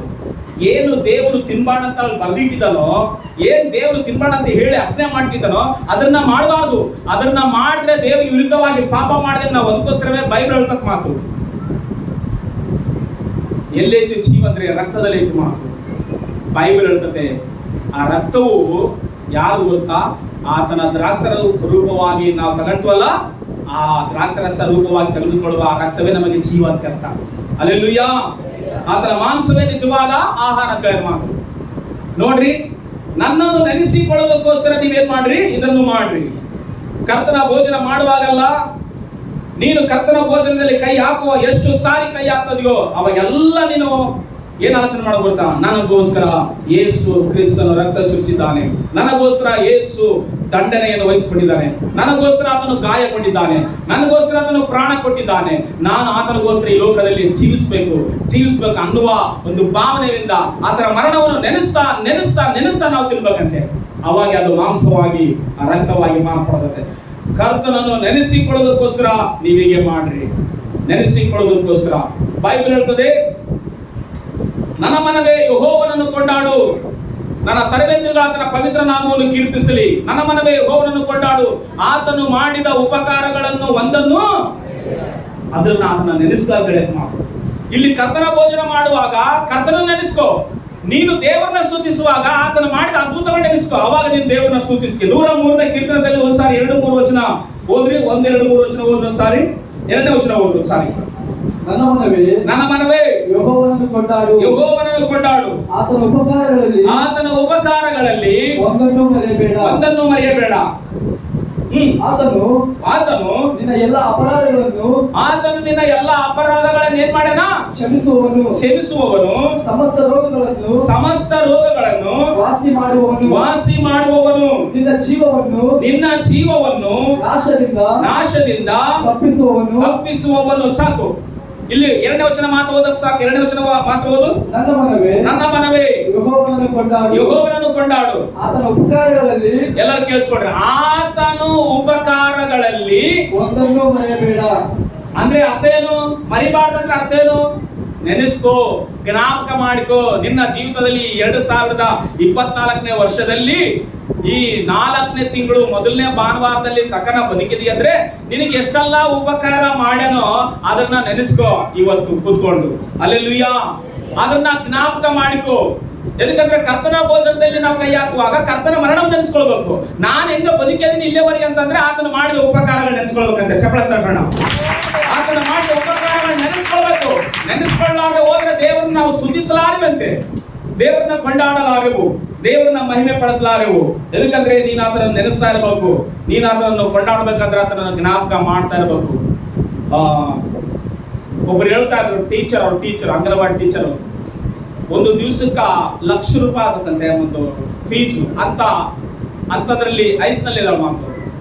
ಫೋನ್ ಮಾಡಿದ್ರು, ಪ್ರಾರ್ಥನೆ ಮಾಡ್ರಿ ಅಂತ ಹೇಳಿದ್ರು. ಪಾಸ್ಟರ್ ಪ್ರಾರ್ಥನೆ ಹೇಳ್ರಿ, ಪ್ರಾರ್ಥನೆ ಮಾಡ್ರಿ. ಐಸ್ ರೂಮ್ನಲ್ಲಿ ಹೋಗ್ಲಿಕ್ಕೆ ಯಾರಿಗೂ ಅವಕಾಶ ಇಲ್ಲ. ಏನೋ ಪ್ರಾಬ್ಲಮ್ ಆಯ್ತು, ಆಗ ಬ್ಲಡ್ ಜಾಸ್ತಿ ಐತೆ ಅಂತ ಹೇಳಿ ಬ್ಲಡ್ ಕೊಟ್ರೆ ನಿನಗೆ ಇನ್ನು ಆರೋಗ್ಯ ಚೆನ್ನಾಗಿರ್ತಮ್ಮ, ಬ್ಲಡ್ ಜಾಸ್ತಿ ಐತೆ ಅಂತ. ನೋಡ್ರಿ, ಇರ್ಬೇಕಾದ್ರೆ ಬ್ಲಡ್ ಒಬ್ಬ ಮನುಷ್ಯರಿಗೆ ಕನಿಷ್ಠ ಅಂದ್ರ ಆರೋಗ್ಯವಾಗಿರುವಂತ ಮನುಷ್ಯನಿಗೆ 6 ಲೀಟರ್ ಇರ್ತದಂತೆ. ಹಬ್ಬ ಅಂದ್ರೆ 6 ಲೀಟರ್ಗಿಂತ ಹೆಚ್ಚಿರಂಗಿಲ್ಲ ಮಾತು ಬಾಡಿಲ್ಲ ಅಂತ, ಅದಕ್ಕಿಂತ ಹೆಚ್ಚು ಉತ್ಪತ್ತಿ ಆಗ್ತದಂತೆ ಅಂತ. ಅದಕ್ಕೋಸ್ಕರ ಬ್ಲಡ್ ಜಾಸ್ತಿ ಅಂತ ಹೇಳಿ ಬ್ಲಡ್ ಕೊಟ್ಟು ಬಂದಾಳ ಮಾತು. ತಿರುಗಿ ದಿವಸ ಏನಾಯ್ತಂದ್ರೆ ಬ್ಲಡ್ ಕೊಟ್ಟು ಬಂದಲ್ಲಿ ಇನ್ಸ್ಪೆಕ್ಷನ್ ಆಗಿ ಏನನಾಗಿ ಆ ಬೆಂಗಳೂರಿಗೆ ಹಾಕೊಂಡು ಹೋಗಿ ಒಂದು ದಿವಸ ಮೆಡಿಸಿನ್ಸ್ 1 ಲಕ್ಷ ರೂಪಾಯಿ ಅಂತೆ. ಒಂದು ದಿವಸ ಮೆಡಿಸಿನ್ಸ್ ಎಷ್ಟು? 1 ಲಕ್ಷ ರೂಪಾಯಿ ಅಂತೆ. 15 ದಿವಸ ಆಯ್ತಂತೆ ಅದ್ರಲ್ಲಿ ಇಟ್ಟು 15 ಲಕ್ಷ ಕಟ್ಟಬೇಕಂತೆ. ಆ ರೊಕ್ಕ ನಮ್ಮನ್ನ ಕಟ್ಟಲಾರ್ದಂಗೆ ಇಲ್ಲಿವರೆಗೆ ಕಾಪಾಡಿದ. ಅದನ್ನ ನೆನೆಸ್ಕೊಳ್ಬೇಕು. ಆಯನ್ಗೆ ದೊಡ್ಡರು ಏನ್ ಹಸಿರು ಹೋಗ್ಯಾರಲ್ಲ ಹಸಿರಿ, ಆಮೇಲೆ ಜ್ವರ ಬಂದ್ ಮಕ್ಕಂಡಿಲ್ಲ, ಏನೋ ಒಂದು ಬ್ಯಾನೆ ಬಂದ್ ಮಕ್ಕಂಡಿಲ್ಲ, ಹೊಟ್ಟೆ ನೋವು ಬಂದ್ ಮಕ್ಕಂಡಿಲ್ಲ, ಸುಸ್ತಾಗಿ ಏನು ಮಕ್ಕಂಡಿಲ್ಲ. ಬ್ಲಡ್ ಜಾಸ್ತಿ ಆಯ್ತು ಅಂತ ಹೇಳಿ ಬ್ಲಡ್ ಕೊಟ್ಟಾಡ್ತೀವಿ ಅಷ್ಟೇ. ಬ್ಲಡ್ ಕೊಟ್ಟು ಬಂದಾಲಿಂಚ ಆಯನ ದೇಹದಲ್ಲಿ ಏನೋ ಬದಲಾವಣೆ ಆಗಿ ಇನ್ಸ್ಪೆಕ್ಷನ್ ಆಗಿ ಬ್ಲಡ್ಗೆ ಬೇರೆ ಬೇರೆ ಗ್ರೂಪ್ಗಳೆಲ್ಲ ಏನೋ ಅದು ಸಮಸ್ಯೆ ಮಾಡಿ ಆಯಂಗ ಹಸಿರು ಒಂಥರ ಹಸಿರು ಎಚ್ಚರಿಕೆಂದಂಗೆ ಆಗುತ್ತೆ. ಒಂದು ದಿವಸಕ್ಕೆ ಮೆಡಿಸಿನ್ಸ್ ಒಂದು ರೇಟು 1 ಲಕ್ಷ ರೂಪಾಯಿ ಅಂತೆ. ಯಾಕಂದ್ರೆ ಇರ್ಬೋದು ಅವ್ರಿಗೆ ಹಣ, ಆದ್ರೆ ದೇವರು ನಮ್ಮನ್ನ ಅದರಿಂದ ಅಂತ ಅಪಾಯಕರವಾದ ಸಮಸ್ಯೆಗಳು, ರೋಗಗಳಿಂದ, ಬಾಧೆಗಳಿಂದ, ಹಿಂಸೆಗಳಿಂದ ತಪ್ಪಿಸಿ ನಮ್ಮನ್ನ ಕಾಪಾಡೋಣ. ಅದನ್ನ ನೆನೆಸ್ಕೊಂಡ್ರೆ ದೇವ್ರನ್ನ ಸ್ತುತಿಸುತ್ತೆ. ಹಲ್ಲೆಲೂಯಾ. ಊರಿಗೆ ಆ ರೀತಿಯಾಗಿ ಮಾಡಿರ್ಬೋದು, ಅದಕ್ಕೋಸ್ಕರ ಅವ್ರಿಗೆ ಬಂದ್ಕೊಂಡು ನಾವೇನ್ ನೆನೆಸ್ಕೊಳಕ ನಮಗೆ ಏನ್ ಬರ್ತಂತ ಗೊತ್ತಿಲ್ಲ. ಅಸಲಿ ಇವತ್ತು ಆರೋಗ್ಯವಾಗಿದ್ದೀವಿ, ನಾಳೆ ಯಾವ ರೋಗದಲ್ಲಿರ್ತೋ ಯಾವ ಆರೋಗ್ಯದಲ್ಲಿರ್ತೋ ಗೊತ್ತಿಲ್ಲ ಆಗ್ಲಿ. ಅದಕ್ಕೋಸ್ಕರವೇ ನನ್ನ ಮನವೇ ಯೆಹೋವನನ್ನ ಏನ್ ಮಾಡು ಅಂದ್ರೆ ಅರ್ಥ ಗೊತ್ತಾ? ನಾ ಪ್ರಾಣಮ ಯೆಹೋವನು ಸನ್ನತಿಂಚುಮ ಅಂತ ಬರ್ತಂತೇಳಿ. ಓದ್ಬೇಕು ಸರ್, ಓದ್ಬೇಕು ಸರ್. ನಾ ಪ್ರಾಣಮ ಸಾಕು. ಹಲ್ಲೆಲೂಯಾ. ಈ ಕನ್ನಡದಾಗ ವರ್ಡ್ಗಳು ಸರಿಗಿಲ್ಲ ಕೆಲವು ಸಾರಿ. ಎದಕ್ಕೆ ಸರಿಗಿಲ್ಲ ಅಂತಂದ್ರೆ ಅರ್ಥ ಆಗಲ್ಲ ನಮಗೆ. ತೆಲುಗಿನಾಗ ಸ್ಪಷ್ಟವಾಗಿ ಬರ್ತದೆ ಮಾತು. ನಾ ಪ್ರಾಣಮ ಅಂತಂದ್ರೆ ನನ್ನ ಪ್ರಾಣವೇ ನನ್ನ ದೇಹದಲ್ಲಿ ಇದೆಯಾ ಅಂದ್ರೆ ಅದು ದೇವರು ಮಾಡಿದ ಉಪಕಾರ, ದೇವರು ಮಾಡಿದ ಮೇಲು, ದೇವರು ಮಾಡಿದ ಕಾರ್ಯ. ನಾನು ಬದುಕಿದ್ದೇನೆ ಅಂತಂದ್ರೆ, ನೀವು ಬದುಕಿ ಇಲ್ಲಿ ಕೂತ್ಕೊಂಡಿದ್ದೀರಂದ್ರೆ ಅಂತಾರಲ್ಲ, ಬದುಕಿ ಬಟ್ಟ ಕಟ್ಟಿನಂತೆ ದೇವರ ಕೃಪೆವಲ್ಲ ಈ ರೋಜ್ ನಾನು ಬದುಕೋಣ ಅಂತ ಮಾತು. ನಾವು ಬದುಕಿದ್ದೀವಿ ಅಂದ್ರೆ ಏನು ಹೇಳ್ರಿ? ದೇವರ ಕೃಪೆ. ಯಾವಾಗ್ಲೂ ನಮ್ಮ ಬಾಯಿ ತೆರೆದಾಗ ಏನಪ್ಪಾ ಬೇಸಿದ್ದೀರಾ, ಏನಮ್ಮ ಚೆನ್ನಾಗಿದ್ದೀರಾ ಅಂತಂದಾಗ ಏನನ್ನು ಗೊತ್ತಾ? ದೇವರ ಕೃಪೆಯಿಂದ, ನಿಮ್ಮ ಪ್ರಾರ್ಥನೆಯಿಂದ ನಾನು ಹೆಂಗಿದ್ದೀನಿ ಅಂದ್ರೆ ಒಂದ್ಸಲ ಎಲ್ಲರೂ ದೇವರ ಕೃಪೆಯಿಂದ, ನಿಮ್ಮ ಪ್ರಾರ್ಥನೆಯಿಂದ ನಾನು ಚೆನ್ನಾಗಿದ್ದೀನಿ ಹಂಗ ಅನ್ಬೇಕಂತ ಯಾರನ್ನ ಕರೆ ಬೇಸಿದ್ರೆ ಅಂದ್ರೆ ಬೇಸಿದ್ರೆ ಅಂತ ಅಂತೀವಿ ನಾವು. ತಪ್ಪೇನಿಲ್ಲ, ಬೇಸಿದ್ರಲ್ಲ, ಎಷ್ಟೇ ಬಾಧೆ ಇದ್ರು ಬೇಸಿದ್ರೆ ಕೇಳ್ತು. ಆದ್ರೆ ದೇವರನ್ನ ಕೃಪೆಯಲ್ಲಿ ನೆನೆಸುವಾಗ ಬೈಬಲ್ ಹೇಳ್ತದೆ, ನಿಮ್ಮ ಇಬ್ಬರ ಮಧ್ಯದಲ್ಲಿ ದೇವರನ್ನ ತರತರಂತೆ. ಹಲ್ಲೆಲೂಯಾ. ದೇವರ ನಾಮ ಮಹಿಮೆ ಹೊಂದುತ್ತಂತೆ. ಅಯ್ಯೋ ನನ್ನ ಮಕ್ಕಳು ನನ್ನ ನೆನೆಸ್ತಾರಲ್ಲ, ಅವರಿಗೆ ಆರೋಗ್ಯ ಇಲ್ದಿದ್ರು ನನ್ನ ನೆನೆಸ್ತಾರೆ, ಆರೋಗ್ಯ ಕೊಟ್ಟಿದ್ರು ನೆನೆಸ್ತಾರೆ. ಅವ್ರನ್ನ ನಾನು ಕಾಪಾಡಲಾರ್ದೆ ಹೋದ್ರೆ ಯಾರನ್ನ ಕಾಪಾಡ್ಬೇಕಂತ ಹೇಳಿ ದೇವ್ರು ನಮ್ಗೆ ಏನ್ ಮಾಡ್ತಾನೆ? ಸಹಾಯ ಮಾಡ್ತಾನೆ. ಕರ್ತನ ಭೋಜನವನ್ನು ಮಾಡುವಾಗ ಕರ್ತನ ಮರಣವನ್ನು ನೆನೆಸ್ಕೋ. ನೀನ್ ಇಲ್ಲಿವರೆಗೆ ಬದುಕಿದಿ ಅಂದ್ರೆ, ಇಲ್ಲಿವರೆಗೆ ಬದುಕಿ ಬಟ್ಟೆಗಳು ಕಟ್ಕೊಳ್ತದೆ ಅಂದ್ರೆ, ಇಲ್ಲಿವರೆಗೆ ಜೀವನ ಮಾಡ್ತದೆ ಅಂದ್ರೆ, ಕುಟುಂಬದಲ್ಲಿ ಸಮಾಧಾನವಾಗಿ ಮಕ್ಕಳ ಸಂಗಡ ಗಂಡನ ಸಂಗಡ ಇದೆಯಂದ್ರೆ, ನನ್ನ ಮನವೇ ಯೆಹೋವನನ್ನು. ಅದಕ್ಕೋಸ್ಕರ ಬರ್ಬೇಕಮ್ಮ ಚರ್ಚಿಗೆ, ಅದಕ್ಕೋಸ್ಕರ ಬರ್ಬೇಕು ಚರ್ಚಿಗೆ. ಇಲ್ಲಾಂದ್ರೆ ಅಲ್ಲಿ ಫೀಸ್ ಕಟ್ಟಬೇಕಾಗ್ತದೆ ಅಷ್ಟೇ. ಅಷ್ಟೊಂದಿಲ್ಲಲ್ಲ ಕಟ್ಟಕ, ಅದಕ್ಕೋಸ್ಕರ ಇಟ್ಟಂತ ದೇವರಷ್ಟೇ. ಕರ್ತನ ಭೋಜನ ಐತೆ ಅಂತ ಹೇಳಿ ಬಂದು ಕೂತ್ಕೊಳ್ಳೋದಲ್ಲ, ಕರ್ತನ ಭೋಜನ ಪ್ರತಿ ದಿನ ಮಾಡ್ತಾ ಇದ್ದಾರೆ ಅಷ್ಟೇ. ಆಗಿನ ಕಾಲದಲ್ಲಿ ನಮಗೆ ಅನುಕೂಲ ಇಲ್ಲ ಕೆಲವು ಸಾರಿ. ಅದಕ್ಕೋಸ್ಕರವೇ ವಾರಕ್ಕ ಮೊದಲನೇ ತಿಂಗಳು ಒಂದ್ರೆ ತಿಂಗಳಾಗ 1 ಸಾರಿ 3 ವಾರ ಎಗ್ರಿ ಹಾಕಿದ್ರು, 4ನೇ ವಾರ ಎಗ್ರಿ ಹಾಕಬಾರ್ದು ಕೆಲವರಿಗೆ. ಅದು ಕೂಡ ಇಂಪಾರ್ಟೆಂಟ್ ಅಲ್ಲ. ನೀವು ಇದನ್ನು ಮಾಡುವಾಗ ನೀವು ನನ್ನ ನೆನೆಸ್ಕೊಳ್ಳಿ ಅಂತ ಹೇಳಿ ಮಾತು. ಆತನು ನಮ್ಮ ಪಾಪಗಳನ್ನು ವಿರೋಧಗಳನ್ನು ಎಷ್ಟೋ ಸಹಿಸ್ಕೊಂಡ ಅಂತ ಹೇಳಿದ ಮಾತು. ಇಬ್ರಿ 12:2-3 ಹೋದ್ರು ಸಾರಿ. ನಮ್ಮನ್ನು ವಿರೋಧಿಗಳಿಂದ ಎಷ್ಟೋ ಆತನ ಸಹಿಸಿಕೊಂಡಂತ, ಎಷ್ಟೋ ಆತನಿಗೆ ವಿರೋಧ, ಎಷ್ಟೋ ಆತನ ಹಿಂಸೆ ಆದರೂ ಸಹಿಸಿಕೊಂಡಂತೆ. ಇಬ್ರಿ 12:2-3. ನಂಬಿಕೆಯನ್ನು ಹುಟ್ಟಿಸುವವನು ಪೂರೈಸುವವನು ಆಗಿರುವ ಯೇಸುವಿನ ಮೇಲೆ ದೃಷ್ಟಿ ಇಟ್ಟು ನಮಗೆ ನೇಮಕವಾದ ಓಟವನ್ನು ಆ ಕಡೆ ಈ ಕಡೆ ನೋಡ್ತಾ ಓಡಬಾರ್ದಂತೆ. ಹೆಂಗ್ ಓಡ್ಬೇಕಂತೆ? ಗುರಿ ಇಟ್ಕೊಂಡು ಓಡ್ಬೇಕಂತೆ. ಆತನು ನನ್ನ ಮುಂದೆ ಇಟ್ಟಿದ್ದ ಸಂತೋಷಕ್ಕೋಸ್ಕರ ಅವಮಾನವನ್ನು ಅಲಕ್ಷ್ಯ ಮಾಡಿ ಶಿಲುಬೆಯ ಮರಣವನ್ನು ಸಹಿಸಿಕೊಂಡು ದೇವರ ಸಿಂಹಾಸನದ ಬಲಗಡೆಯಲ್ಲಿ ದೇವರ ಸಿಂಹಾಸನದ ಬಲಗಡೆಯಲ್ಲಿ ಆಸನರೂಢನಾಗಿದ್ದಾನೆ. ನೀವು ಮನಗುಂದಿದವರಾಗಿ ಎಲ್ಲರ ಗಮನ ಕೇಳಿಸ್ಕೊಡ್ರಿ. ನೀವು ಮನಗುಂದಿದವರಾಗಿ ಬೇಸರಗೊಳ್ಳದಂತೆ ಆತನನ್ನೇ ಆಲೋಚಿಸಿರಿ. ಆತನು ಪಾಪಿಗಳಿಂದ ಎಷ್ಟೋ ವಿರೋಧವನ್ನು ಏನ್ ಮಾಡೋಣ, ಸಹಿಸಿಕೊಂಡನಂತೆ. ಯೇಸು ಎಷ್ಟೋ ಸಹಿಸಿಕೊಂಡನ. ಯೇಸು ತನ್ನ ರಕ್ತ ಸಂಬಂಧಿಕರು ಕೈ ಬಿಟ್ಟಾಗ ಸಹಿಸಿಕೊಂಡನ, ತನ್ನ ಶಿಷ್ಯರು ಕೈ ಬಿಟ್ಟಾಗ ಸಹಿಸಿಕೊಂಡನ, ತನ್ನ ಹತ್ರ ಅದ್ಭುತಗಳನ್ನು ಹೊಂದಿಕೊಂಡವರು ಕೂಡ ಕೈ ಬಿಟ್ಟಾಗ ಸಹಿಸಿಕೊಂಡನ. ಎಷ್ಟೋ ಸಹಿಸಿಕೊಂಡನ. ಅದನ್ನ ನೀವು ನೆನಪು ಮಾಡಿಕೊಂಡು ಇನ್ನೂ ಹತ್ತಿರವಾಗಿರ್ರಿ ಕರ್ತನ ಭೋಜನದಲ್ಲಿ, ಇನ್ನೂ ಹತ್ತಿರವಾಗಿರ್ರಿ ಕರ್ತನ ಭೋಜನವನ್ನು ಮಾಡುವಾಗ. ಎದಕ್ಕಂದ್ರೆ ನಮಗೆ ಒಂದು ಗುರಿ ಐತಿ ಮಾತು. ಎದಕ್ಕಂದ್ರೆ ಗುರಿ ತಪ್ಪಿತ್ತಂದ್ರೆ ಕೆಲವರಿಗೆ ಗೇಮ್ ಇಡ್ತಾರೆ ಮಾತು. ರೆವೆಂಡು ಮಾರ್ಕ್ ಮಾಡಿ ಕೈಯಲ್ಲಿ ಒಂದು ಬಾಣ ಬಿಲ್ಲು ಕೊಡ್ತಾರೆ ಮಾತು. ಅವನು ಕರೆಕ್ಟ್ ಆಗಿ ಹೊಡಿಬೇಕಂದ್ರೆ ಆ ರೆವೆಂಡು ಮಧ್ಯದಲ್ಲಿ ಒಂದು ಚುಕ್ಕೆ ಇರ್ತದೆ ಮಾತು. ಅದಕ್ಕೆ ಕರೆಕ್ಟ್ ಆ ಬಾಣ ಹೋಗಿ ತಾಕಿದಾಗ ನೀನು ಬಹಳ ಚೆನ್ನಾಗಿ ಏನ್ ಮಾಡಿ ಅಂದ್ರೆ ಪ್ರಾಕ್ಟೀಸ್ ಮಾಡಿ ನೀನು ಯಶಸ್ವಿ ಅಂತೇಳಿ ಆತನಿಗೆ ಏನ್ ಕೊಡ್ತಾರೆ, ಆ ಗುರಿ ತಟ್ಟಕ್ಕಾಗಿ ಆತನಿಗೆ ಗನ್ ಆದ್ರೂ ಕೊಡ್ಬೋದು, ಗನ್ ಮಿಷನ್ ಆದ್ರೂ ಕೊಡ್ಬೋದು. ಯಾಕಂದ್ರೆ ಶೂಟ್ ಮಾಡುವ ಆರ್ಡರ್ ಕೆಲವು ಭಾಗಗಳಿಗೆ ಮಾತ್ರ ಇರೋದು ಮಾತು. ಅದು ಎಷ್ಟೇ ವಿರೋಧವಾಗಿ ಮಾಡಿರ್ಲಿ, ಈ ಮೊಣಕಾಲಿಂದ ಮೇಲೆ ಹೊಡ್ಲಿಕ್ಕೆ ಆರ್ಡರ್ ಇರೋದಿಲ್ಲಂತೆ, ಮೊಣಕಾಲಿಂದ ಕೆಳಗಡೆನೆ ಶೂಟ್ ಮಾಡ್ಬೇಕಂತೆ ಪೊಲೀಸರಿಗೆ. ಅದಕ್ಕಂದ್ರೆ ಅಲ್ಲಿಂದ ಕೆಳಗಡೆ ಹೊಡೆದ್ರೆ ಬದುಕ್ತಾನೆ ಮನುಷ್ಯನು, ಇಲ್ಲಿಂದ ಒಂದು ವೇಳೆ ಮೇಲೆ ಹೊಡೆದ್ರೆ ಸತ್ತೋಗ್ಬೋದು. ಅದಕ್ಕೋಸ್ಕರ ಗುರಿ ಅನ್ನ ಏನ್ ಮಾಡ್ತಾರೆ, ಅವ್ರು ಕರೆಕ್ಟ್ ಆಗಿ ಫೋಕಸ್ ಮಾಡಿ ಹೊಡಿದಿರಂತೆ. ಆ ಬಾಣನ ಫೋಕಸ್ ಮಾಡಿ ಬಿಲ್ಲನ್ನ ಬಿಡ್ಬೇಕು ಮಾತು. ಇಲ್ಲದೆ ಹೋದ್ರೆ ಗುರಿ ತಪ್ಪೈತಂದ್ರೆ ಅದೇನು ಸರಿಯಾಗಿ ಪ್ರಾಕ್ಟೀಸ್ ಮಾಡಿಲ್ಲ ಅಂತ ಅರ್ಥ ಮಾತು. ನಾವು ಕೂಡ ನಮಗೆ ಒಂದು ಗುರಿ ಐತಿ. ನಮ್ಮ ಗುರಿ ಏನು? ಪರಲೋಕ ನಮ್ಮ ಗುರಿ. ಎಲ್ಲ ಹೇಳ್ರಿ, ಏನ್ ನಮ್ಮ ಗುರಿ? ಪರಲೋಕಕ್ಕೆ ಹೋಗ್ಲಿಕ್ಕಾಗಿ ಇಲ್ಲಿರುವ ಹಿಂಸೆ, ಇಲ್ಲಿರುವ ನೋವು, ಇಲ್ಲಿರುವ ಅವಮಾನ, ಇಲ್ಲಿರುವ ಬಾಧೆ, ಇಲ್ಲಿರುವ ರೋಗ ಎಲ್ಲವನ್ನು ಸಹಿಸಿಕೊಂಡು ನಮ್ಮ ಮುಂದೆ ಇಟ್ಟಿರುವ ಓಟವನ್ನು ಸ್ಥಿರ ಚಿತ್ತದಿಂದ ನಾವು ಓಡ್ಬೇಕಂತೆ. ಹಲ್ಲೆಲೂಯಾ. ಎಷ್ಟೇ ಸಮಸ್ಯೆ ಇರಲಿ, ಎಷ್ಟೇ ಪ್ರಾಬ್ಲಮ್ ಇರಲಿ, ಎಷ್ಟೇ ಇಬ್ಬಂದಿ ಇರಲಿ, ಎಷ್ಟೇ ಇಕ್ಕಿರಲಿ, ನಾವು ಕರ್ತನ ಭೋಜನದಲ್ಲಿ ಸೇರ್ತದೆ ಅಂದ್ರೆ ನಾವು ಆತನ ನೆನೆಸ್ಕೊಳ್ತದೀವಿ. ಎಲ್ಲರೂ ಕೂಡಿ ಬರ್ಬೇಕಂತೆ ಸಮಯಕ್ಕೆ ಸರಿಯಾಗಿ. ಹಲ್ಲೆಲೂಯಾ. ಯಾಕೆ ಬರ್ತದೀವಿ ಇಲ್ಲಿಗೆ ಅಂತಂದ್ರೆ ಆತನ ಮರಣವನ್ನು ನೆನೆಸಿಕೊಂಡು ನಾವೇನ್ ಮಾಡ್ತೀವಿ ಅಂದ್ರೆ ಕರ್ತನ ಭೋಜನದಲ್ಲಿ ಕೈ ಹಾಕಿ ಮಾಡ್ತೀವಿ. ಮೊದಲನೇದಾಗಿ ಆತನನ್ನು ನೆನಪು ಮಾಡಿಕೊಳ್ಳೋದಕ್ಕಾಗಿ ಆ ಕರ್ತನ ಭೋಜನ ಮಾಡಬೇಕು.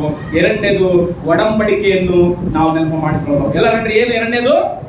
11:25 ಓದುವ ಕೊರಿಂಥ ಬರೆದ ಪತ್ರಿಕೆಯಲ್ಲಿ 1ನೇ ಕೊರಿಂಥ 11:25 ಓದಪ್ಪ.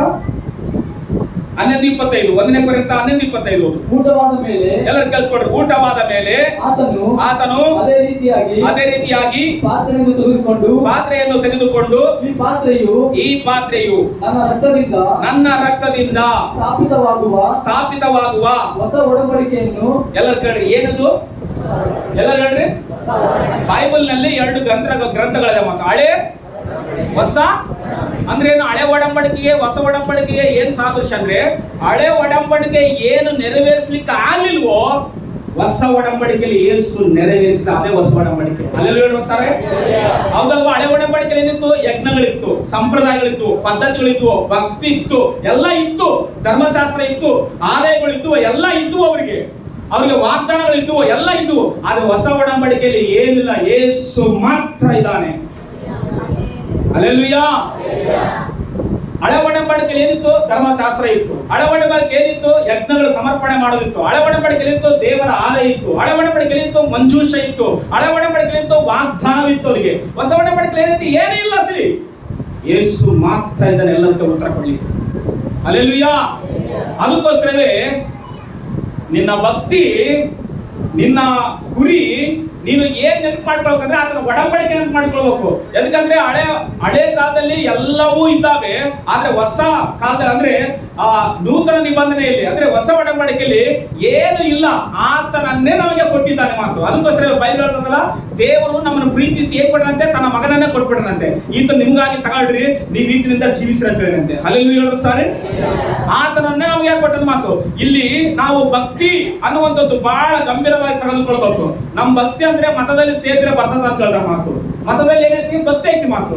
ಇವಾಗ ನಾವೆಲ್ಲನೇ ಭಕ್ತಿ ಮಾಡೋದು, ಪ್ರಪಂಚದಲ್ಲಿ ಯಾರು ಭಕ್ತಿ ಮಾಡಂಗಿಲ್ಲ, ಎಲ್ಲರೂ ಭಕ್ತಿ ಮಾಡ್ತಾರೆ. ಎಲ್ಲಿ ಭಕ್ತಿ ಹೇಳ್ರಿ? ಎಲ್ಲರ ಅವರವರ ಮತಗಳಲ್ಲಿ, ಅವರವರ ಪದ್ಧತಿಯಲ್ಲಿ, ಅವರವರ ಸಂಪ್ರದಾಯಗಳಲ್ಲಿ ಭಕ್ತಿ ಐತಿ. ಎಲ್ಲಿ ಭಕ್ತಿ ಇಲ್ಲ ಅಂತ ಅನ್ಕೋಬೇಡ್ರಿ. ನೀನ್ ನಾನ್ ಮಾಡೋ ಭಕ್ತಿ ಏನ್ ದೊಡ್ಡ ಭಕ್ತಿ ಏನಲ್ಲ. ನಮಗಿಂತ ಕಠಿಣವಾಗಿ ಭಕ್ತಿ ಮಾಡೋದರ ತಾತ್ವಿಕವಾಗಿ ಜೀವನ ಜೀವಿಸ್ತದೀಯಾ? ಹೊಸ ಒಡಂಬಡಿಕೆಯಲ್ಲಿ ನೀನು ಜೀವನ ಮಾಡ್ತಾ ಇದೀಯಾ? ಯಾಕಂದ್ರೆ ಹಳೆ ಒಡಂಬಡಿಕೆಯಲ್ಲಿ ಏನಿತ್ತು ಗೊತ್ತಾ? ಭಕ್ತಿ ಇತ್ತು, ಸಂಪ್ರದಾಯಗಳಿದ್ವು, ಧರ್ಮಶಾಸ್ತ್ರ ಇತ್ತು, ಯಜ್ಞಗಳಿದ್ವು, ಆಲಯ ಇತ್ತು, ಮಂಜೂಷ ಇತ್ತು, ವಾಗ್ದಾನ ಇತ್ತು. ಹೊಸ ಒಡಂಬಡಿಕೆಯಲ್ಲಿ ಏನಿಲ್ಲ ನಿನಗೆ. ಹೊಸ ಒಡಂಬಡಿಕೆಯಲ್ಲಿ ಯೇಸು ಮಾತ್ರ ಇದ್ದಾನೆ ನಿನಗೆ ಅಷ್ಟೇ. ಹಲ್ಲೆಲೂಯಾ. ನಿನ್ ಭಕ್ತಿ ಎಷ್ಟು ಮಾಡ್ತಿ ಭಕ್ತಿ? ನಿಮ್ ಭಕ್ತಿ ನಿಮ್ಮ ನಂಬಿಕೆಯನ್ನು ಹೆಚ್ಚಿಸ್ಲಿ. ನೀನು ಒಡಂಬಡಿಕೆಯಲ್ಲಿ ಬದುಕು. ಮೊದಲನೇದು ಅದನ್ನ ನೆನೆಸ್ಕೋ. ಎರಡನೇದು ಏನ್ ಮಾಡು? ಒಡಂಬಡಿಕೆ ನೆನೆಸ್ಕೋ. ಒಡಂಬಡಿಕೆ ಏನು? ನೀನು ನನ್ನವನು, ನಾನು ನಿನ್ನವನು. ನಾನು ದೇವರವನು, ನಾನು ದೇವರ ಮನೆಯಲ್ಲಿದ್ದೇನೆ, ದೇವರ ಹತ್ರ ಇದ್ದೇನೆ, ದೇವರಿಗೋಸ್ಕರ ಜೀವಿಸಿದ್ದೀನಿ ನಾನು. ಇವತ್ತೇ ಈ ಲೋಕದ ಯಾತ್ರೆ ಮುಗಿದ್ರು ನಾನು ದೇವರವನು, ನಾನು ದೇವರ ಮನುಷ್ಯನು. ಸರ್ವೆಂಟ್ ಆಫ್ ಗಾಡ್ ಅಂತ ಹೇಳಿ ಮಾತು. ದೇವರ ಮಕ್ಕಳು ನಾವಂತ ಹೇಳಿ ಮಾತು. ಯಾರ ಮಕ್ಕಳನ್ನೆಲ್ಲ ಹೇಳಿವಾಗ ಆಯ್ತಾ? ದೇವ್ರ ಮಕ್ಕಳ ತರ ಬದುಕಂತ ಗುಣ ಐತಾ? ದೇವ್ರ ಮಕ್ಕಳ ತರ ಕ್ವಾಲಿಫಿಕೇಶನ್ ಐತಾ? ಒಂದು ಕ್ವಾಲಿಫಿಕೇಶನ್ ಇರ್ತಕ್ಕ ಮಾತು. ಡಾಕ್ಟರ್ ಮತ್ತು ಒಂದು ಕ್ವಾಲಿಫಿಕೇಶನ್, ಪೊಲೀಸರ ಮಕ್ಕಳಿಗೆ ಒಂದು ಕ್ವಾಲಿಫಿಕೇಶನ್, ಲಾಯರ್ ಮಕ್ಕಳಿಗೆ ಒಂದು ಕ್ವಾಲಿಫಿಕೇಶನ್ ಇರ್ತಕ್ಕ ಮಾತು. ಈ ಲೋಕದಲ್ಲಿರುವಂತ ಅವರಿಗೆ ಕ್ವಾಲಿಫಿಕೇಶನ್. ನೀನು ದೇವರ ಮಗ, ದೇವರ ಮಗಳು, ನಿನಗೆ ಕ್ವಾಲಿಫಿಕೇಶನ್ ಐತಿ? ಆಯ್ತಾ ನಿನ್ ಕ್ವಾಲಿಫಿಕೇಶನ್? ನೀನು ಆಯ್ತಾ ಬೈಬಲ್ ಓದ್ತೀಯ ದಿನ ಎದ್ದುಕೊಳ್ಳೆ? ಒಂದ್ಸಲ ಆಲೋಚನೆ ಮಾಡಿ. ಏನ್ ಭಕ್ತಿ ಮಾಡ್ತೀವಿ ನಾವು? ಒಡಂಬಡಿಕೆಯಲ್ಲಿ ಬದುಕಬೇಕಂತ ಮಾತು. ಸುಮ್ಮನೆ ಸಂಪ್ರದಾಯಕ್ಕೋಸ್ಕರ ಅಲ್ಲ, ನಾವು ಒಡಂಬಡಿಕೆಗೋಸ್ಕರ ಭಕ್ತಿ ಮಾಡುವ. ನಾನು ನಿನ್ನವನು, ನೀನು ನನ್ನವನು. 2 ಕೊರಿಂಥ 6:14. 2 ಕೊರಿಂಥ 6:14. ದೇವರ ಮಂದಿರಕ್ಕೂ ವಿಗ್ರಹ ಆರಾಧನೆಗೂ ಒಪ್ಪಿಗೆ ಏನು ಒಪ್ಪಿಗೆ? ನಾವು ಜೀವ ಸ್ವರೂಪನಾದ ದೇವರ, ಎಲ್ಲ ಕೇಳಿಸ್ಕೊಡ್ರಿ, ನಾವು ಜೀವ ಸ್ವರೂಪನಾದ ದೇವರ ಮಂದಿರವಾಗಿದ್ದೇವಲ್ಲ. ಆಗಿನ ಕಾಲದಾಗ ಏನಿತ್ತು ನಾನು ಹೇಳಿವಾಗ ಮಂದಿರವಿತ್ತು. ಇವಾಗ ಮಂದಿರವಿಲ್ಲ, ನೀನೇ ಒಂದು ಮಂದಿರ. ಅರ್ಥ ಅದರ ಅಲ್ಲೇ ನೋಡೋದು ಸಾರಿ. ಅವಾಗ ಅವ್ರು ಕರೆಕ್ಟ್ ಆಗಿ ಸಬ್ಬತ್ ದಿನ ಮಂದಿರಕ್ಕೆ ಹೋಗ್ಲೇಬೇಕು. ಇವಾಗ ನಿನಗೇನ್ ಮಂದಿರ ಹೇಳಸಲಿ? ಇದೆಲ್ಲ ನಿನಗೆ ಮಂದಿರ. ನೀನೇ ಒಂದು ಚರ್ಚು, ನೀನೇ ಒಂದು ಸಭೆ. ನೀನ್ ಎಲ್ಲಿರ್ತೀವೋ ಅದು ಚರ್ಚ್. ಅಲ್ಲಿ ಸೇವಕರಿರ್ತಾರೆ, ಅಲ್ಲಿ ದೇವ್ರು ಇರ್ತಾನೆ, ದೇವ್ರ ಆತ್ಮ ಇರ್ತದೆ, ಅಲ್ಲಿ ಕರ್ತನ ಭೋಜನ ಇರ್ತದೆ, ಅಲ್ಲಿ ದೇವರ ವಾಕ್ಯ ಇರ್ತದೆ, ದೇವರ ಸನ್ನಿಧಿ ಇರ್ತದೆ. ನೀನು ಎಲ್ಲಿದ್ರು ನೀನು ದೇವರ ಸಭೆ. ಎಲ್ಲರೂ ಸರ್, ನಾನು ದೇವರ ಜೀವ ಸ್ವರೂಪನಾದ ದೇವರ ಸಭೆ ನಾನೇ. ನಾನು ರೋಡ್ ನಿಂತ್ಕೊಂಡ್ರೆ ನಾನು ಸಭೆ. ನೀನು ಫುಟ್ಪಾತ್ಗಳ ಮೇಲೆ, ಗಾಡಿಗಳ ಮೇಲೆ ಕೇಕ್ ಕಟ್ ಮಾಡ್ತಾ ಇದ್ರೆ ನೀನು ಸಭೆನ ಹಾಳು ಮಾಡ್ತದೆ ಅಂತ ಅರ್ಥ. ನೀನು ಸಭೆನ ಅವಮಾನ ಪಡಿಸೋದಕ್ಕೆ ಅಂತ ಅರ್ಥ. ನೀನು ಕೆಟ್ಟವರ ಜೊತೆ ತಿರುಗಾಡ್ತದೆ ಅಂತಂದ್ರೆ ನೀನು ಸಭೆನ ಅವಮಾನ ಪಡಿಸೋದಕ್ಕೆ ಅರ್ಥ. ನಿನಗೆ ಅರ್ಥ ಆಗಿಲ್ಲ ಇನ್ನು ಅಸಲಿ ಕ್ರೈಸ್ತ ಅಂದ್ರೆ. ನೀನು ನನ್ನವನು, ನಾನು ನಿನ್ನವಳು ಅಂತ ಅರ್ಥ ಏನು? ನೀನು ಎಲ್ಬೇಕಾದ್ರೆ ರೋಡ್ಗೆ ಆ ಬಿಕರಾಗಿ ಕೋಕಿರಾಗಿ ತಿರುಗಂತ ದೇವ್ರ ನಂಬಿಕೆ ಅಂತ ನಿನಗೆ ಸರಿಯಾಗಿ ಪಾಠ ಇರ್ಬೇಕಂದ್ರೆ ದೇವ್ರ ನಂಬಿಕೆ ಬೇಕಂದ್ರೆ ಅವಸರ ಇಲ್ಲ. ಏನ್ ಭಕ್ತಿ ಮಾಡ್ತೀವಿ ನಾವು? ನಮ್ಮ ಸಾಕ್ಷಿ ಸರಿಯಾಗಿ ಕಾಪಾಡ್ಕೊಂಡಿಲ್ಲ ಇದುವರೆಗಾಗಿ. ಇಷ್ಟು ವರ್ಷ ಆಯ್ತು, 20 ವರ್ಷ ಆಯ್ತು, 30 ವರ್ಷ ಆಯ್ತು, 50 ವರ್ಷ ಆಯ್ತು ಕೆಲವರಿಗೆ. ನೀನು ಸಾಕ್ಷಿ ಕಾಪಾಡ್ಕೊಂಡಿಲ್ಲ ಸರಿಯಾಗಿ. ಆತ ಅಸಲಿ ಮಾತುಗಳೇ ಸರಿ ಮಾತಾಡ್ತಾರೆ, ಅಯ್ಯೋ ಅಸಲಿ ಸರಿ ಮಾತಾಡಕ್ಲಪ್ಪ ಅಂತಾರ. ಏನ್ ಕಾಪಾಡ್ಕೊಂಡಿ ನಾವು? ಭಕ್ತಿ ಮಾಡ್ತೀವಿ ನಾವು. ಜೀವ ಸ್ವರೂಪನಾದ ದೇವರ ನಾವೇ ಮಂದಿರಗಳ ಕಳ್ಕೊಂಡು ಮಾಡ್ತೀವಿ. ಪೌಲ ಇವಾಗ ಓದಿ ಇನ್ನೊಂದ್ಸರಿ ಓದೋ ವಾಕ್ಯನ.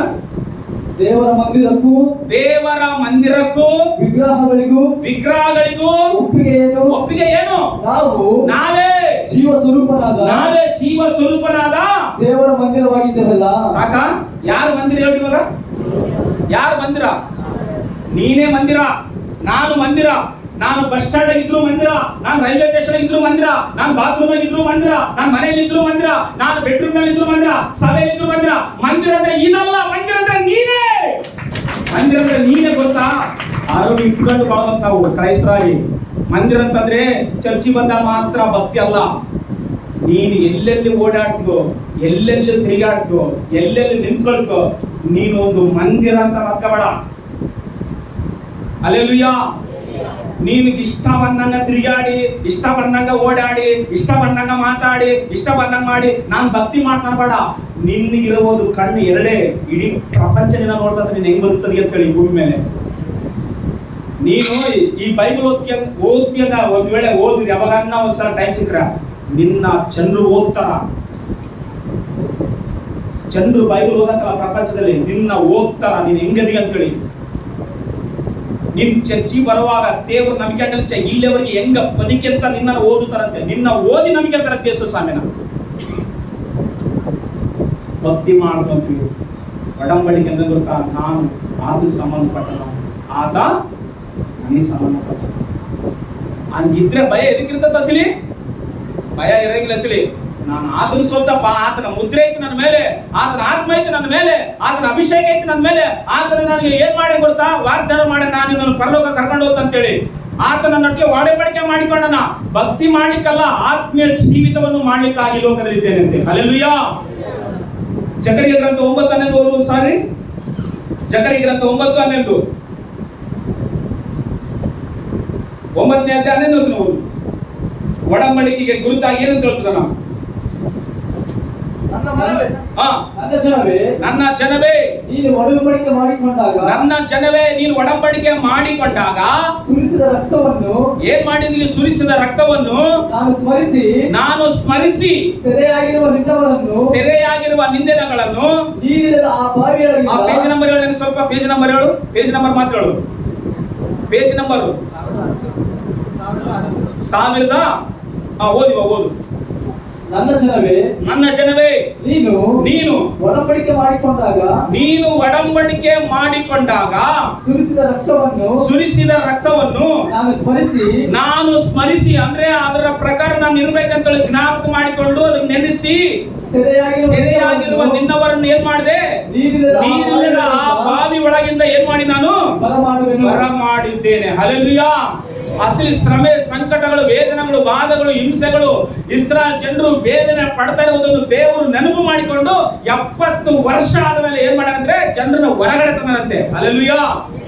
ನಮ್ಮನ್ನು ಕೂಡ ದೇವ್ರು ಏನ್ ಮಾಡ್ತಾರಂದ್ರೆ, ಕೆಲವು ಸಾರಿ ದೇವರಿಗೆ ವಿರುದ್ಧವಾಗಿ ತಿರುಗಿ ಬಿದ್ದಾಗ ನಮ್ಮನ್ನು ಕೂಡ ಹಿಂಸೆಗೆ, ನೋವಿಗೆ, ಅವಮಾನಕ್ಕೆ ಒಪ್ಪಿಸಿ ಕೊಡ್ತಾರೆ. ಮತ್ತೆ ನಾವು ದೇವ್ರ ಕಡೆಗೆ ತಿರುಗಿ ಮೊರೆ ಇಡುವಾಗ ಅದರಿಂದ ಮೆಲ್ಲಕ್ಕೆ ಗಡ್ಡಿ ಆಗ್ತಾರಂತೆ.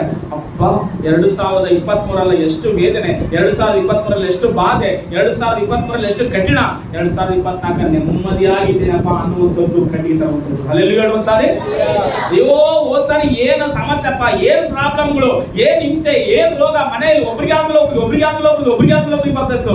ಇವಾಗ ಸ್ವಲ್ಪ ನೆಮ್ಮದಿಯಾಗಿ ಆರೋಗ್ಯವಾಗಿದ್ದೀವಿ ಅಂದ್ರೆ ದೇವರು ನಮ್ಮ ಏನ್ ಮಾಡೋಣ, ನೆನಪು ಮಾಡಿಕೊಂಡ. ನಾವು ನೀರಿಲ್ಲದ ಬಾವಿಂದ ಗಡ್ಡಿಗೆ ಹಾಕಿನಂತೆ. ಯಾಕಂದ್ರೆ ನೀರಿದ್ರೇನೆ ಬದುಕಕ್ಕಾಗೋದು, ನೀರಿದ್ರೆ ಏನಂತೀವಿ, ಸತ್ತು ಹೋಗ್ತದ ಪ್ರಾಣಿ. ಯಾಕಂದ್ರೆ ಕರ್ತನ ಭೋಜನದಲ್ಲಿ ನಾವು ಇದ್ದೇವೆ ಮಾತು. ಇವತ್ತು ಎಲ್ಲಿದ್ದೀವಿ ಹೇಳಿ ನಾವು ಇವಾಗ? ಕರ್ತನ ಭೋಜನದಲ್ಲಿ. ಮೊದಲನೇದಾಗಿ ಆತನ ಮರಣವನ್ನು ನಾವು ನೆನಪು ಮಾಡಿಕೊಳ್ಬೇಕು. ಎರಡನೇದು ಆತನ ಮಾಡಿರುವ ಒಡಂಬಡಿಕೆಯನ್ನು ನಾವು ನೆನಪು ಮಾಡಿಕೊಳ್ಬೇಕು. ಏನು ಒಡಂಬಡಿಕೆ?